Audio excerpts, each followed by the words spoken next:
Alright, finally! The final season of Squid Game, Squid Game 3 has released on June 27, 2025, and I binged that shit in a day because I have nothing better to do in my life. Now, in terms of the actual show, I will hold my opinions on it until the end of the video, and I probably will release a full review video as well, but let me dive into the characters of Season 3.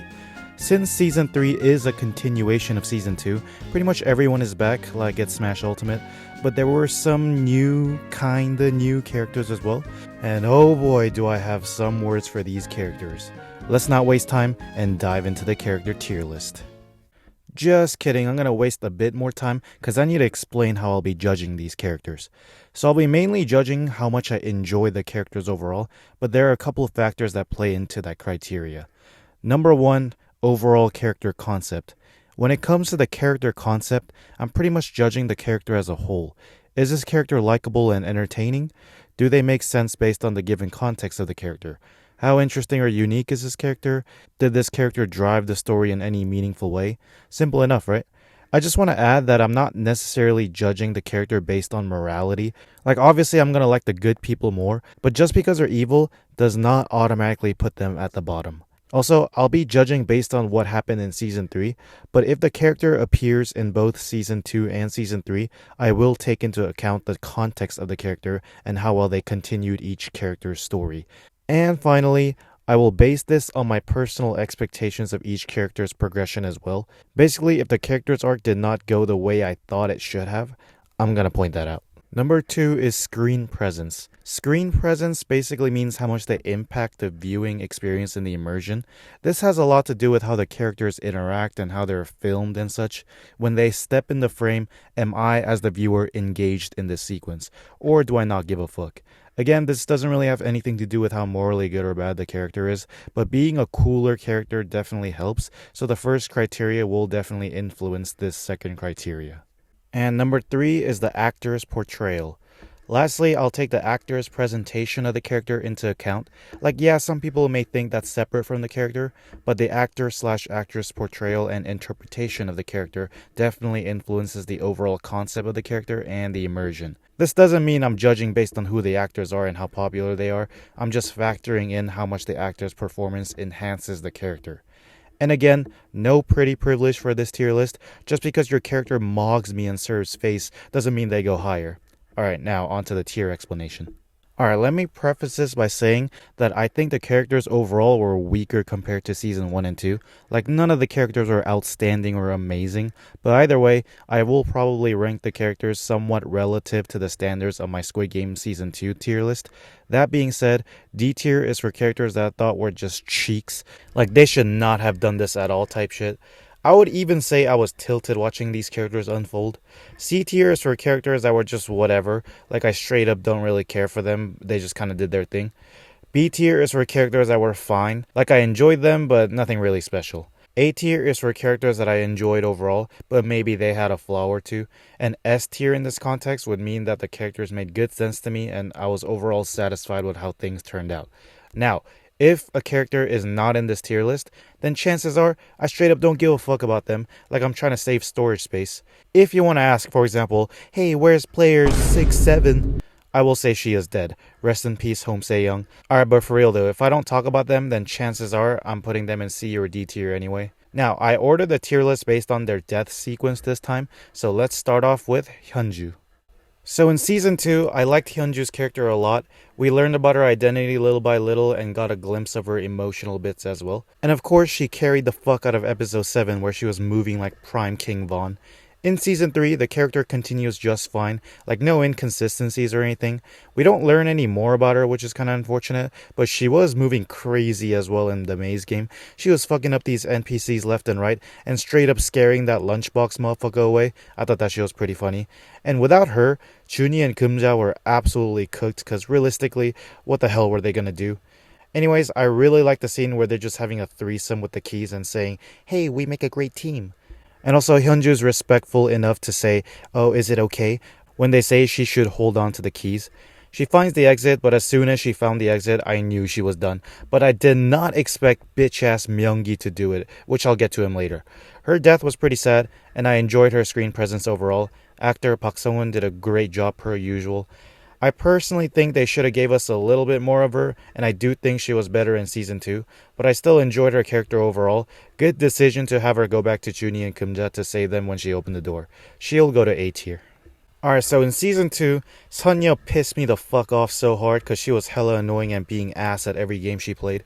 I was wanting her to be removed from season 3 ASAP because I was just getting tired of her shenanigans. Like, she's taunting the fuck out of Kyun saying Jeong Dae rip bozo.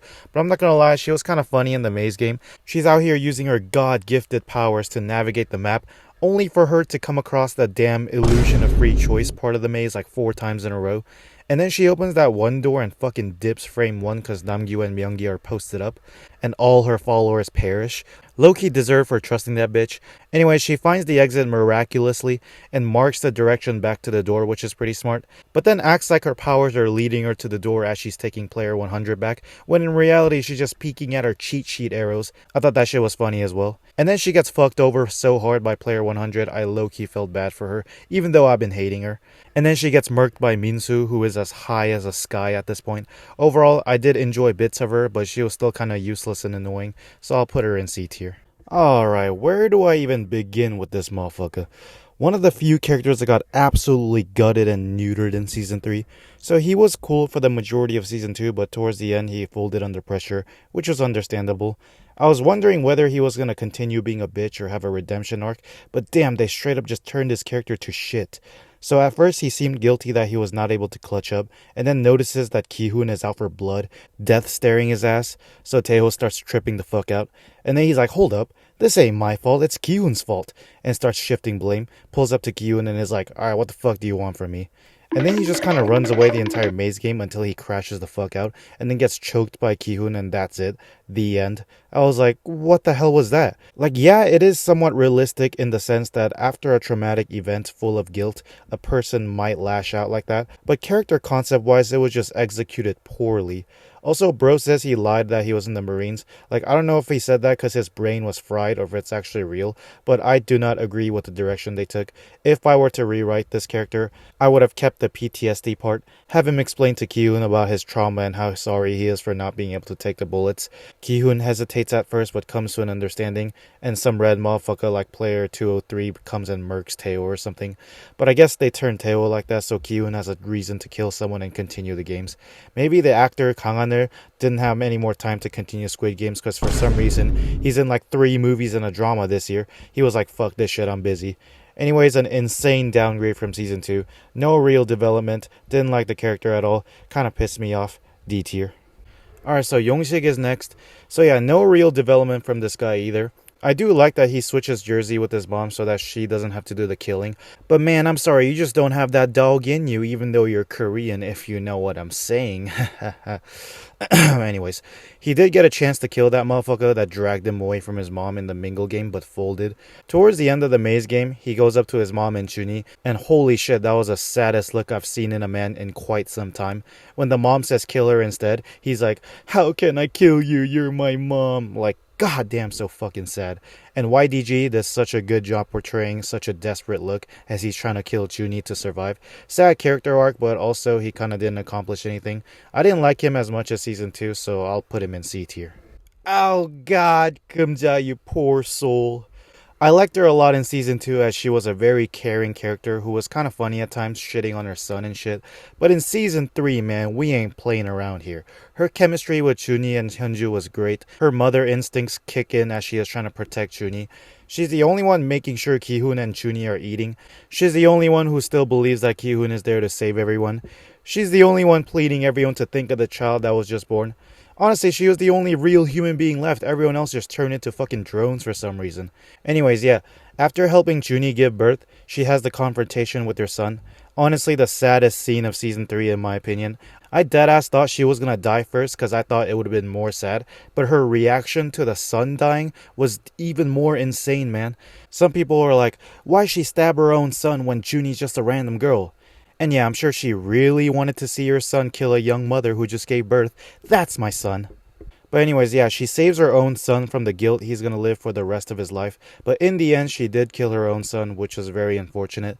During the trailers, when her hair was untied, I was definitely thinking she was gonna use that knife thing on someone for sure. But to think that she had to use it on her own son was a twist I did not see coming. We see more moments of her vulnerability when she's talking to Kyun about how good people blame themselves for everything and how her son overdosed and shit. And then she takes her life because obviously you would feel extremely guilty after killing your own son, pretty much.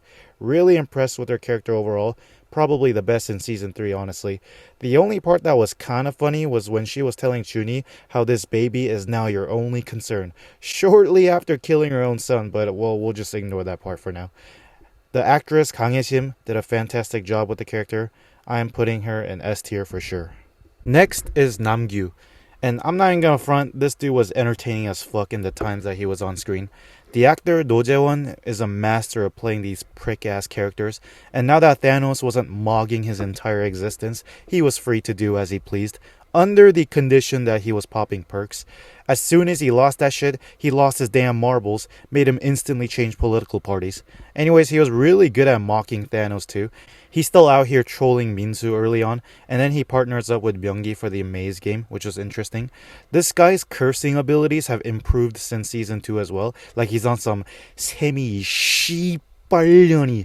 Him and Myung Gi were pretty much running the block in episode 2. Bro's out here dancing and singing Love Scenario by Icon on some 사랑을 했다 우리가 만나. And then after losing his perks, he starts tweaking the fuck out. That bit with Minsu, where Minsu tossed the cross onto the jump rope rails, only for him to find out that shit was empty, that was goated. Even though he sucks as a human, the character presence was definitely enjoyable, very entertaining villain, but he does fall short in the end and was not very complex. I still liked him more in season 3 compared to season 2, so I'll put him in A tier. Next up is Jun Hee. And goddamn, personally, I think they went too harsh on this girl. So yeah, she was cooked from the start if it wasn't for Hyun Ju and Geum Ja protecting her. But at least she is finally okay with depending on others for help. She's still going back and forth with Myung Gi, telling him to fuck off at first, but then she's like, never mind, fuck this shit, let's switch teams. She gives birth, but the birth of her child is instantly ruined by Myung Gi committing transgender homicide. And the shock on her face was crazy. Cho Yuri performed a lot better in season 3 compared to season 2 in my opinion. Anyways, the writers fucked up her ankle and said, alright, in you go to the jump rope game. Good luck, have fun. Like, what the fuck? I would have killed myself too if I was in her situation, I'm not even gonna lie.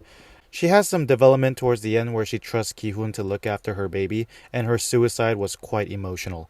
I personally think they should not have nerfed her that much. Like, why'd you have to shatter her ankles? She's already nerfed enough as she just gave birth. Like, she has zero nutrients in her system. She's running on straight potatoes and shit like it's the Irish famine. I think they should have made her at least try the jump rope game with a healthy ankle, but fail the jump rope as she is the last person to go. I still appreciated her character overall. It was fine. I thought it was a slight improvement from season 2 as well, so I will give her a B tier. Alright, next up is Captain Park, and I'm gonna be honest, I kinda didn't really give a fuck about him, cause at this point in the story, we all know he's the bad guy. He's out here inting the squad. I kinda did not like how suddenly he changed the tone of his character. Like in season 2, his persona was like the chill unk who's just glad to be there. But in season 3, he becomes a little too sinister and kinda broke immersion for me. Am I the only one who thought this? Also, he needs to work on his imposter tactics, because Juno's logically deducing how he ended up on this island after swimming, so the actual island should be near. And Captain Park's like, nope, it's not there because China. Source equals trust me, guys. Also, when one of the mercenaries hands him some ramen, he just eviscerates everyone like, damn, he must not be a fan of ramen. But anyway, yeah, not much depth to his character. It was just whatever. I'm gonna put him in C tier. Alright, next up is the officer, and similar to Captain Park, I kinda didn't really care for him. Like, yeah, he has a lot more screen time compared to season 2, but didn't really add too much. Like, we found out he's also North Korean like Noor, and that's about it. His action sequences with Noor was kinda cool, I guess, but also I hate it when villains give these stupid ass speeches and wait until their opponent gets a chance to fight back. Like, bro, stop trying to aura form. But yeah, the officer, he just kinda did his thing, flew into Noor like Markiplier and got shredded. I'll give him a C tier as well. Next up is Minsu, and not gonna lie, this character in season 3 was low-key funny as fuck. If he was a docile Maltese in season 2, then he's a rabid Chihuahua in season 3, cause this dude is actually feral.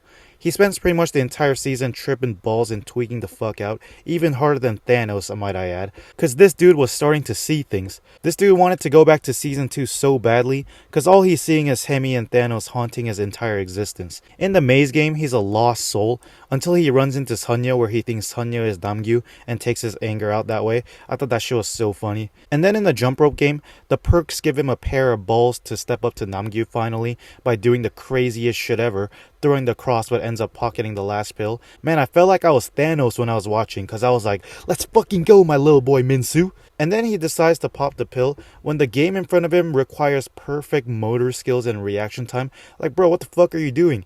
And then somehow he makes it past as he's envisioning Torsu smirking at him. Like, this shit is crazy, bro. How the hell did he not die in this game? I thought he was gonna misjudge the gap in the middle and fall to his death, but alright, I guess.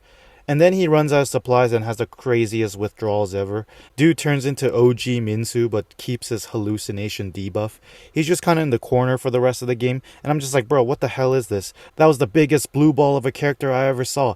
I was enjoying that shit. But I guess that's how it feels to take drugs. I thought it was a bit unfortunate because he just kind of dies in the last game. I thought it would have been better if he dragged someone along with him like how Haminya did to Toksu in season 1. I definitely expected Minsu to have some sort of a redemption arc, but this was for sure not the way I expected things to go. In his good moments he was A tier. In the end I'd say he's C tier. I'ma average it out and give him a B tier. Alright, next up is player 203, who is a new character in Season 3, but not really, because he was there for like one frame in Season 2. But anyways, if y'all don't know who this actor is, it's Chae-gi-wa, who is most known for his roles such as the homeless guy in Train to Busan and the police captain in the movie The Outlaws. Now, I was predicting that he was going to be a more relevant character in Squid Game 3, since he is a more renowned actor, but yeah, he was kind of mid. Like, he just kind of kills every now and then, and towards the end, he's just one of the unks that made top 8, 9 including the baby. Pretty generic, but served this purpose, I guess. Didn't really care much for him, so I'll put him in C tier. Alright, here comes our favorite character. Yes, our, as in you and me. Player 100. Just kidding, yeah, from what I know, literally every single person in the Squid Game fanbase hates this dude. But me personally, this may be a hot take, but I don't hate him like that. Don't get me wrong, I don't like him either, but I just kind of don't really care about him, if that makes sense. Mainly because he's just way too fucking generic.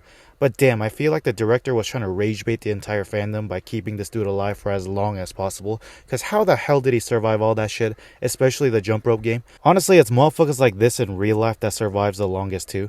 Anyways, he was actually pretty funny in the maze game. He pulls a Train to Busan on the dude that was sticking with him for like 5 seconds. And then he paints his entire face red and pretends he's dead. Low-key smart as fuck. And then when he meets Sunyo, he betrays the shit out of her by closing the door on her first. Very interesting bits in the maze game. And then he just goes back to being the loud, annoying unk he was in season 2. And I was just kind of bored. I know some people were extremely happy that he finally died. But me personally, I couldn't really care. I'm just like, he should have died like 2 episodes ago. And we knew he was going to die eventually anyway. So with that being said, he'll go to C tier as well. Next up is Myung Gi. And god damn, this character turned into straight shite as well. Now, I've seen some very mixed reactions. Most people absolutely despise him, and rightfully so because he was willing to kill his own kid for gains. But some people were like, no, he lost everything, he was hopeless, he was the most realistic. Like, bruh, hop off Im Si-won's nuts. I know he's good looking and shit, but damn. Also, the whole realistic argument is stupid as fuck. Like, oh, he's realistic? I ain't meet a single person who would act like this psycho. Also, if you're realistic, you would have died in red light, green light in season 2 instead of making top 2. But anyways, me personally, I wasn't filled with rage watching. I was more like, what the fuck am I watching? So in season 2, we all knew that he was the CEO of Red Flags, but he showed glimpses here and there of his potential redemption arc as he is trying more and more to care for his girlfriend Chuni. We also know that he has the ability to make extreme decisions in moments of danger, as he closed the door on Youngmi and killed Thanos. So in my head, he is a character who, despite being a little bit selfish, he still can do what he can to survive and protect Chuni and the baby. And that is kind of how the character started in season 3. Like, he switches jerseys with Chuni so she doesn't have to be the one doing the killing. And then he just starts going on a killing spree with Namgyu to eliminate more players and potentially increase the pot. And I was like, oh, okay. I guess this guy's just okay with killing people freely now. And yeah, he slimes Hyun Ju right in front of his girl and the baby. I'm just like, wow. After that, Jun Hee loses all trust in him as he tells her to stop bitching and lock the fuck in, go do the jump ropes. Jun Hee's like, are you fucking stupid? I'm cooked. You're gonna carry me or what? And then he's like, hell no. Once Jun Hee dies after the jump rope game, Myung Gi just kind of turns into an NPC who looks like he doesn't even know what character he's supposed to play, like he just kind of joins the other unks. And in the fifth game, he's just shoving people with his stick and at the same time tries to save his baby, but then is like, never mind, I'm gonna drop that motherfucker because the situation got a little out of hand. At this point in the story, I'm thinking, so, was he an evil, money-hungry bastard from the start, and did he not give a fuck about his girl and his baby? That wouldn't really be the case, because if it was the case, we would have seen more scenes of him revealing his true nature while he's interacting with other characters besides Jun Hee. Like when he's with Namgyu and Namgyu mocks him and Jun Hee, instead of getting angry and standing up for Jun Hee, he would have said some fuck shit that confirms he is actually just in it for the money and not her. Or did he genuinely care for Jun Hee, but just started crashing out at the end because he lost his girl? If that was the case, he should have showed a little bit more, just a bit more emotion when Jun Hee died, and he should have started crashing out much sooner instead of mindlessly joining the unks and trying to win it all. And then obviously him trying to drop his own kid was just pathetic. Like yeah, in the given situation with him, Kyun and the baby, what he was trying to do does guarantee the win, but I straight up don't think the scenario writing should have went that direction anyway.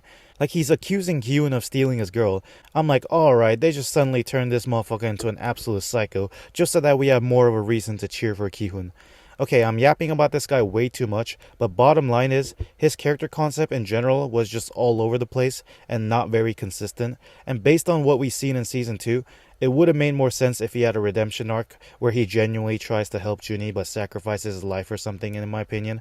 If we're sticking with the story that was given to us in Season 3, they should have gave us more frames of him either revealing his true evil nature or moments of him slowly going toward the brink of insanity instead of making him instantly crash out at the end. And for those reasons, I will put him in D tier. I know some people are going to be like, just because the character didn't go the way you wanted to doesn't mean it's a bad character. And to that I say, I don't give a fuck. Anyways, moving on. Next is the VIPs. And holy shucking fit, that was some of the worst acting I've ever seen in my entire life. I know in Season 1 the VIPs were largely criticized for their poor performance, but god damn the VIPs in Season 3 makes Season 1 VIPs look like Leonardo DiCaprio. I was genuinely crawling up like a ball whenever they were on screen because it caused me too much physical cringe. Like we got fucking British Steve Jobs over here saying, Mamma Mia. We got Timu Jared Leto saying, I was drunk and I bet on the Pragornak girl. Maybe 222 will turn into a Marvel superhero like Wonder Woman. Actually, that's DC, you fucking dumbass. You're so hot when you open your mouth. Like, it was just an absolute travesty watching these motherfuckers jerking each other off and shit. Also, much like Season 1, they were just too comically evil. Like, oh, putting the baby in the game? Not a bad idea at all. But yeah, these VIPs low-key ruined the show, and I wanted to kill myself whenever they were in the frame, so they're going to D tier. Matter of fact, I changed my mind. They're going below that shit. Okay, next up is the Frontman, who ended up going back to Season 1 Frontman stuff, where he just kind of operates and oversees the games. Nowhere near as impressive as Season 2 Frontman, but we do see a scene where he finally reveals his face to Ki-hoon, which was cool. I wish they had a bit more dialogue instead of them staring at each other for like half a minute. Anyways, we also see a glimpse of his past self when he was a player back in the days, where he was given the choice to kill everyone and win. And that scene was cool at first, and then it got me wondering how he was even given the opportunity to do that in the first place. Also, when his brother Jun Ho finally pulls up to talk, he just ghosts him as he descends down. That shit was kinda lame. And at the end he said fuck it, here is some kid and hella bands, keeping the money in the family. He does visit the US to return Ki-hoon's belongings to Ki-hoon's daughter, which I thought was a nice wrap up.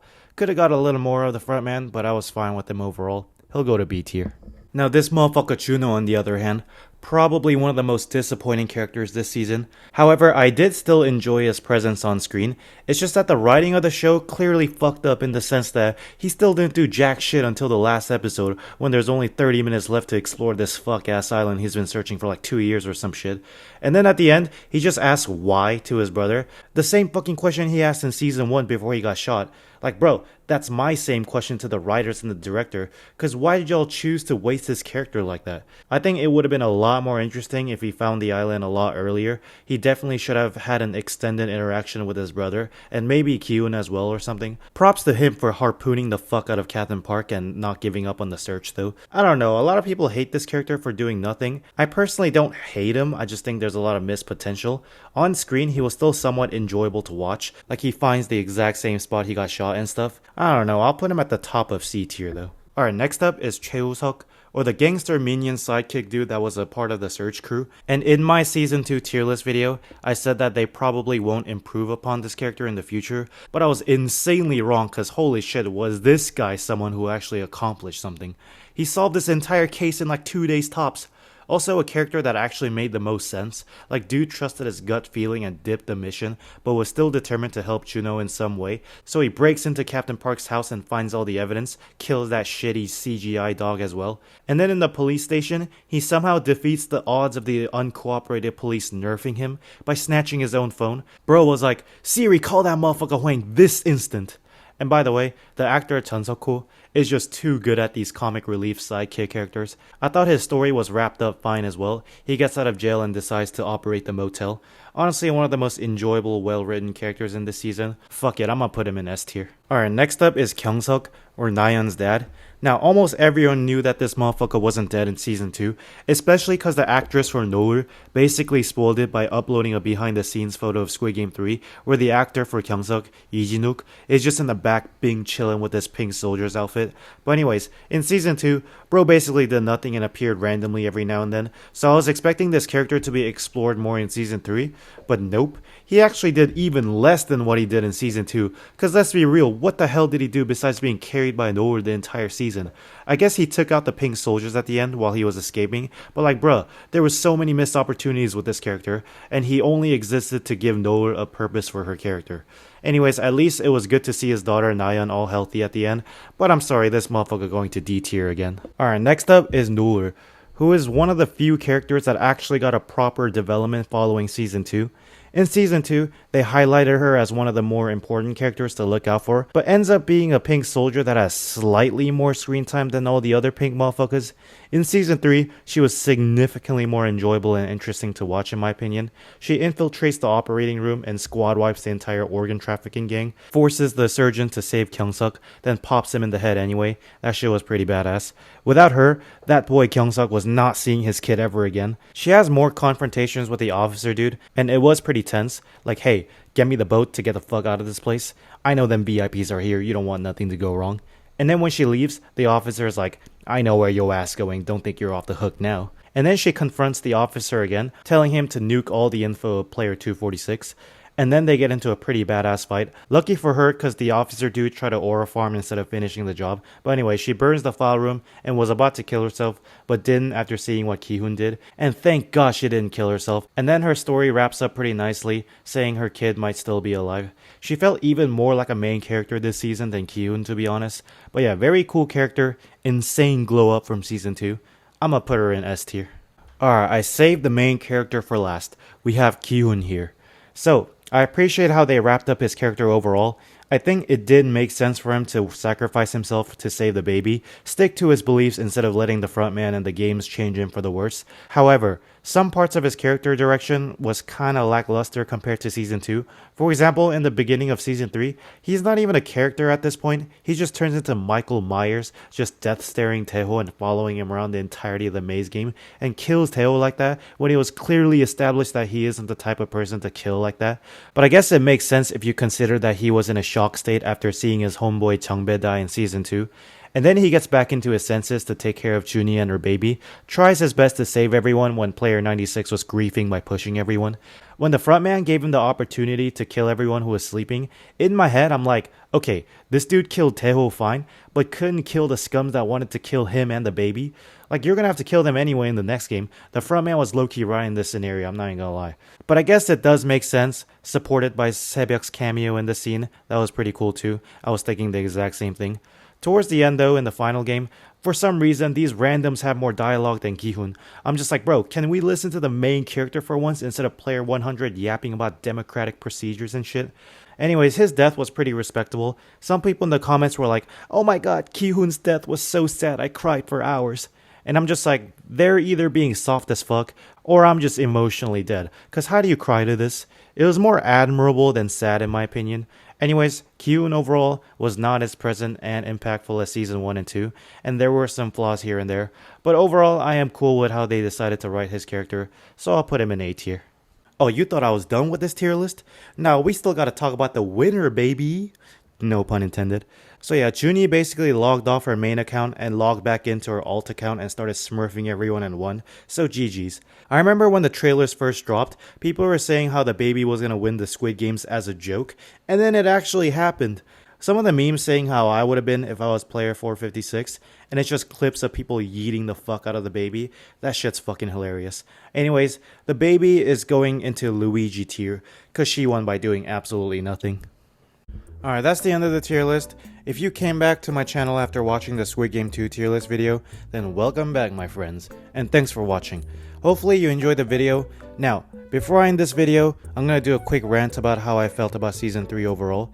So I definitely think Season 3 was the worst out of the 3, and I was low-key having more fun being excited to watch Season 3 more than actually watching the content of Season 3 itself, if that makes sense. I will say, episode 1, 2, and 3, they were actually amazing and I was really invested in it, but I started to lose interest in episode 4 and 5 because it was just kinda getting boring. Like, I get that with the story they have chosen to go with, it makes sense, but let's be real, most fans want to watch more of their favorite characters that was already established in season 2 instead of these randoms. This is like if in season 1, instead of Saebyuk and Sangwoo being the finalists, it's the fucking math teacher or some shit. Also, the final game, the aerial Squid Game, was just stupid as hell and extremely uncreative in my opinion. Like, all you're doing is pushing people off the pillar and that's it. Also, I think having the baby be an additional player was just dumb, because the entire fucking cast now has to work around either saving the baby or performing the abortion. A lot of people didn't like the ending, but I thought the ending was alright. I mean, it could have went in so many different directions, but I'm just glad they didn't make Ki-hoon the next frontman. That would have been the worst ending ever. Also, the American Squid Game ending, I fucking called that shit in my Squid Game 3 predictions video. Only difference is I said Ki-hoon was gonna discover it, but that motherfucker died. However, it is kinda hella ironic how the entire point of Squid Games is criticizing capitalistic greed, and then the show basically ends by continuing that said capitalistic greed. Like, I guess the director said, fuck it, give me my bag. Also, a lot of people were like, hell no, I'm not watching American Squid Game. But again, it is directed by David Fincher, who made Fight Club and Seven, so I don't think it's gonna be bad, but we will see. Also, why were they playing Takji in America? That just made no sense. They should have been playing blackjack or something. Nah, just kidding. But anyways, it was still hella fun experiencing the Squid Game franchise, being part of that pop culture. Also, Squid Game memes are some of the funniest shit ever, in the same tier as Breaking Bad memes. But yeah, that's it for the video. Feel free to have a discussion in the comments about my takes. I read every comment. Feel free to leave a sub as well. I will probably make a video reviewing all the predictions I made for Squid Game 3 as well. Alright, no more Squid Games to look forward to now though, so I'm jumping ships and waiting for Alice in Borderlands Season 3. See ya!